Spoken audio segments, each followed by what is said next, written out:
tenemos el gusto de contar con Pascual Serrano, periodista español, que nos ofrece una mirada alternativa de lo que puede ser otro periodismo para los movimientos que están surgiendo en América Latina y en todo el mundo. Pascual, en tu opinión y desde tu experiencia, ¿qué es lo que se puede considerar como medios de comunicación alternativos y qué características deben tener para hacerlo? Bueno, en principio creo que alternativo debería entenderse como una propuesta de comunicación que quiere ser diferente, que quiere ser distinta de la dominante. Dado que estamos hablando en un marco de economía de mercado, de economía capitalista, entendemos por tanto que una comunicación alternativa sería la que no estuviese dominada por las líneas impuestas por el mercado. Es decir, que no esté detrás un coaccionarial económico que tenga interés de lucro, que no tenga necesidad de ser rentable económicamente en un marco de mercado y que sus contenidos no estén influenciados por ese poder fáctico que es la publicidad, que en muchos casos es fundamental para garantizar la viabilidad del proyecto. Dicho esto, alternativo podría ser algo que desde el propio Estado se crea para dar cauce y participación a la ciudadanía y a los colectivos sociales, o bien que desde los propios colectivos sociales, pues por iniciativa propia, pues lo hicieran para dar otro modelo de información. Ya. Tú hablas en una entrevista publicada en tu página de modelos comunicacionales y de modelos de producción informativa. En este sentido, ¿qué modelos se están implementando en América Latina? Bueno, yo creo que América Latina está teniendo está atravesando una fase, yo creo que impresionante. No toda América Latina, me refiero a los países donde con gobiernos progresistas de izquierdas están siendo aupados por los ciudadanos. Se está creando un fenómeno, yo creo que fundamental, sin precedentes y que tiene que ser un referente para el resto del mundo y sobre todo para Europa, ¿no? Es decir, estamos después de esas 1 o 2 décadas neoliberales, estamos asistiendo a un desarrollo de gobiernos progresistas que, aunque con 10 años de retraso, ahora están aplicando esas políticas progresistas en el ámbito de los medios de comunicación, ¿no? Algunos echábamos de menos que las aplicaran antes, pero bueno, también hay que entender que probablemente recuperar los recursos naturales, crear políticas públicas de sanidad o educación eran necesidades más urgentes, ¿no? Al final han entendido esos gobiernos que la comunicación era fundamental y sobre todo que era el eje sobre el que estaba girando los principales mecanismos de agresión y de acoso a esos gobiernos, y han entendido que era necesario recuperar un modelo comunicacional al servicio de la ciudadanía, de la participación y de la democracia. Eso se está haciendo, yo creo que por 2 vías, ¿no? Las 2 únicas vías posibles, que son una, desarrollar los medios propiedad del Estado, es decir, unas televisiones públicas, unas radios públicas, incluso en algunos países hay periódicos de propiedad pública, y luego ayudar, apoyar mediante la formación, mediante los recursos, mediante la logística, a colectivos ciudadanos, a movimientos sociales, a colectivos de periodistas, vecinales, comunitarios, que están demostrando una capacidad impresionante estructural, desarrollar un modelo de comunicación basada en la participación ciudadana. Creo que es un fenómeno importante en el que hay también muchas cosas que vigilar, ¿no? Es decir, hay que asegurarse de que los medios públicos no sean simples correas de transmisión de unos gobiernos o unos partidos, sino que efectivamente obedezcan al interés ciudadano de la comunidad, y hay que garantizar también que a los colectivos y a los movimientos sociales a los que se les está apoyando en sus experiencias de comunicación, pues se les deje suficiente autonomía para hacerlo sin presiones de ninguna índole, y sean simplemente desde la propia sociedad organizada, ¿no?, y comunitaria donde surjan esas propuestas de comunicación. Los grandes medios de comunicación privados hablan de objetividad, de neutralidad, de tomar distancia con los hechos que cubren. ¿Cómo entender estos términos en el marco del trabajo del periodismo alternativo e independiente? Bueno, el invento de la neutralidad, de la imparcialidad y la objetividad es una gran farsa que se han inventado los medios de comunicación privados para presentarse ante la ciudadanía como asépticos, como informadores, como portadores de una información neutra, a partir de la cual el ciudadano tiene que creerse todo lo que le están diciendo, ¿no? Hay un hecho evidente, y es que el ciudadano no quiere ideologías, no quiere que le transmitan opinión. O sea, hay mucha desconfianza, pues no solamente hacia lo político, sino también hacia los medios de comunicación. Entonces, ante eso, ¿qué han hecho los medios privados? Es decir, conocedores del nivel de descrédito que tienen lo público, los políticos y los medios de comunicación, ellos se están dedicando a decir que ellos solamente dan información neutral, ¿no? Que lo suyo no tiene ideología y que no tiene opinión. Eso es mentira. Es mentira porque hay un ejemplo clarísimo en el origen mismo de la información que muestra que no se puede ser neutral, que es la selección de la noticia. Es decir, cuando un periódico, cuando una televisión está diciendo que la primera noticia del día es un informe de Amnistía Internacional o el resultado de los Oscars de Hollywood, ya está aplicando una intencionalidad, ya está aplicando una determinada tendencia. Si cuando llega el anuario de Amnistía Internacional uno informa de los 10 líneas que hay dedicadas a Cuba o de las 20 páginas que hay dedicadas a Colombia, pues evidentemente también está demostrando una intencionalidad, aunque aparentemente sean informaciones neutras, ¿no?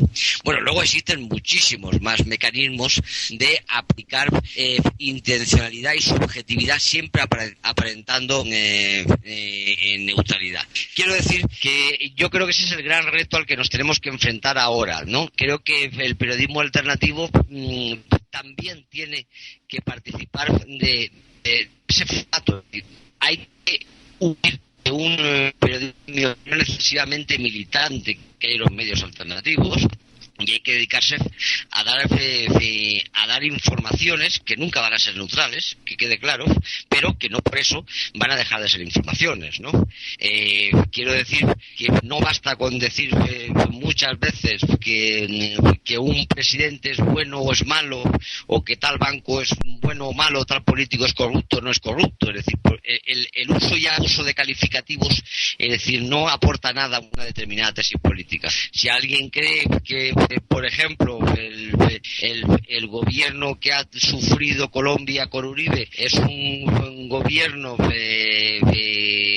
genocida, pues no basta con decir muchas veces que Uribe es genocida o que Uribe es un paramilitar. Hay que dar los datos que lo muestran, la información que muestra las relaciones entre los paramilitares y el gobierno colombiano y su ejército, las pruebas que han mostrado colectivos de derechos humanos, instituciones internacionales mostrando las relaciones que hay entre el crimen de Estado, el paramilitarismo y la muerte sistemática de sindicalistas, militantes de izquierda o defensores de derechos humanos o indígenas. Es decir, no vale con decirlo muchas veces con calificativos. Hay que dar los datos, los argumentos, las pruebas, ¿no? O en el mismo caso de Irak. Si queremos decir que la ocupación de Irak es un crimen contra los ciudadanos iraquíes, no basta con decir muchas veces que es una ocupación de Irak para quedarse con el petróleo.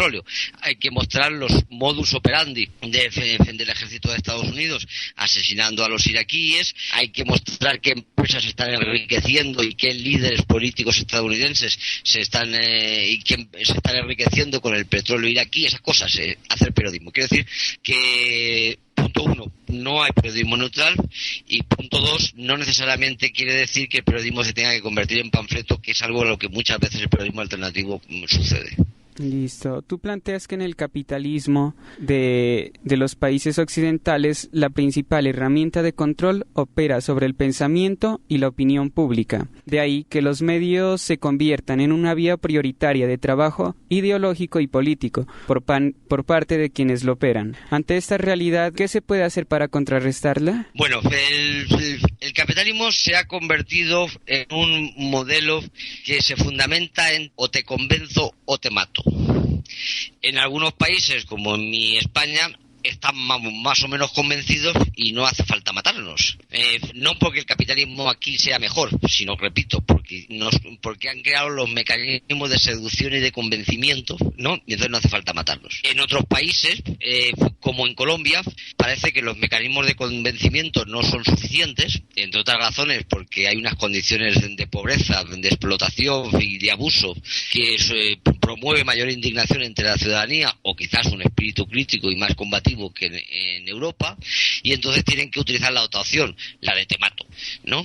Es decir, creo que ese es el modelo en el que nos estamos moviendo o en el que se ha movido el capitalismo, ¿no? Es decir, no se trata de que el capitalismo sea mejor o peor en unos sitios o en otros, es que en algunos sitios puede imponerse el mecanismo del convencimiento ideológico dominante de un modo injusto, puesto que se hace con el control absoluto de medios de comunicación y de industrias culturales, y en otros países, cuando no lo consigue por esa vía, tiene la opción criminal.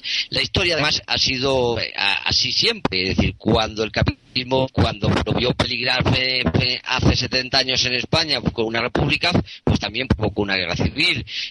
Lo hizo en Guatemala, lo hizo en Brasil, lo hizo en Dominicana, lo intentó hacer en Venezuela, lo lleva 50 años intentándolo hacer en Cuba, ¿no? De ahí que yo creo que lo único que está viviendo Colombia es la aplicación del capitalismo a sangre y fuego. ¿Qué hacer ante eso? Bueno, yo creo que qué hacer es una discusión muy compleja y que depende de las circunstancias de cada país, ¿no? Probablemente en algún país plantearse una opción violenta sea una barbaridad, porque existen vías democráticas para hacerlo. En otros, a lo mejor, por ejemplo, como se plantearon los zapatistas, una opción violenta no se ha planteado, no tanto porque no hubiera motivos justificados, sino porque eran conscientes de que no había una viabilidad militar para conseguir ningún cambio. En cualquier caso, y sobre lo único en lo que yo me considero en condiciones de pronunciarme, es sobre los mecanismos de lucha ideológica y de lucha mediática, ¿no? Yo creo que la lucha informativa mediática, lo que sí que se trata es de, primero, desautorizar el modelo de mercado de comunicación y decir que nunca la información que procedente de periódicos privados, de televisiones privadas o de radios privadas va a ser honesta, decente, participativa, democrática y plural. Y segundo, apostar por un modelo de comunicación de los ciudadanos alternativo a ese modelo de dominante del mercado, pero además exigiendo siempre el compromiso del Estado en recursos y en ayudas. El Estado debe de utilizar esos recursos públicos para garantizar una información plural, democrática y participativa para todos los ciudadanos, y esa es una vía fundamental para poder decir que se está en democracia y para poder presentar ante la sociedad las dos opciones, o la socialista o capitalista, para que los ciudadanos elijan en libertad. Listo. En Colombia, como en algunos otros lugares del planeta, los gobiernos han censurado páginas de Internet por su contenido. Desde tu experiencia y conocimiento, ¿qué suele suceder luego de este tipo de censura a un medio de comunicación? Bueno, yo creo que la censura por Internet es bastante ineficaz, ¿no? Creo que impedir que un ciudadano no pueda ver... Bueno, primero hay que ver cuáles son los mecanismos de censura estamos hablando. Es decir, si esa página no puede existir dentro del país o si los ciudadanos no pueden verla dentro del país. No sé si me estoy explicando, ¿no? Es decir, tú puedes impedir que tu blog no te dejen alojarlo dentro de Colombia, pero si lo alojas fuera, evidentemente los colombianos pueden entrar a verlo. O puede suceder al contrario, que tu blog lo que prohíban sea que los ciudadanos colombianos puedan verlo, ¿no? El tema es complicado técnicamente, pues por ejemplo, en Europa Berlusconi prohibió que las fotografías de sus fiestas en Cerdeña pues se publicaran en los medios italianos. Fue una estupidez porque lo publicó un medio español, lo puso en Internet y todos los italianos terminaron viendo las fotografías igual, ¿no? Es evidente que Internet molesta a muchos gobiernos, ¿no? Y que esto es un continuo pulso entre quienes peleamos a codazos porque no se intente violentar la libertad que permite Internet y quienes intentan controlarla de muchas maneras. Pero ten en cuenta que el control sobre Internet puede ser mucho más sutil que la prohibición de una página. Existen muchos mecanismos, existe el precio del acceso a Internet, Internet, existe la necesidad muchas veces de registrarse por parte de colectivos a la hora de abrir una página o pedir permisos y licencias. Existe una nueva modalidad que se está planteando ahora, que es la de que los servidores, según en la conexión a Internet, las empresas, según a quién te conectes, tengas una velocidad o a otra. De tal manera que muchas veces acceder a la información es fácil, pero subir información a Internet es complicado, lo cual quiere decir que una vez más quieren convertirnos a todos en receptores y no en emisores, ¿no? Es decir, el debate de Internet es complejo, ¿no? Y sobre todo también es bueno que decir otra cosa, es decir, que también existe otro mecanismo yo creo que de desmovilización mediante Internet, que es hacernos creer que Internet es participación y movilización política, y Internet es solo información. La participación y la movilización política es algo más allá de Internet. ¿Piensas que las páginas de medios alternativos ayudan a luchar por restablecer la democracia en el mundo? Las páginas de medios alternativos son simplemente medios de información alternativos y punto, para difundir convocatorias, para difundir denuncias de violaciones de derechos humanos.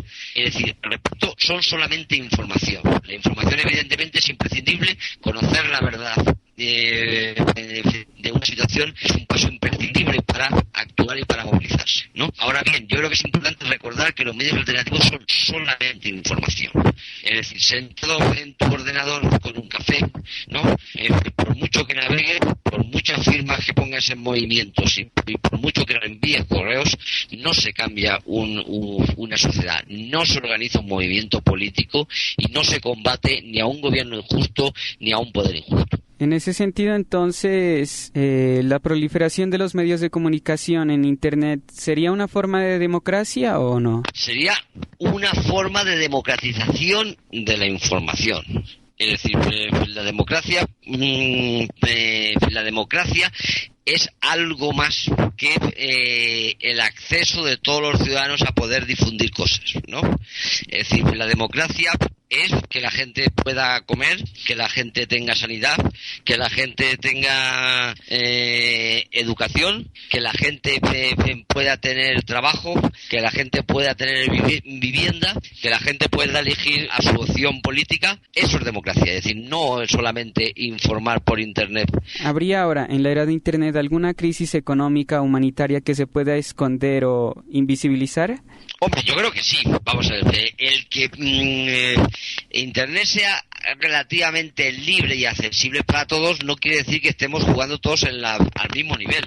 Quiere decir, no es lo mismo informar de una masacre de 4 campesinos que lo informe la CNN en portada y en el New York Times y en El País, que no que lo diga una ONG local. Por mucho de que, es decir, no seamos ingenuos, es decir, no es lo mismo que yo escriba en Internet, denuncie la muerte de 2 indígenas, que no que lo denuncie la CNN. Es decir, no estamos todos en la misma división, ¿no? Hablando en términos deportistas, no estamos todos en la misma categoría.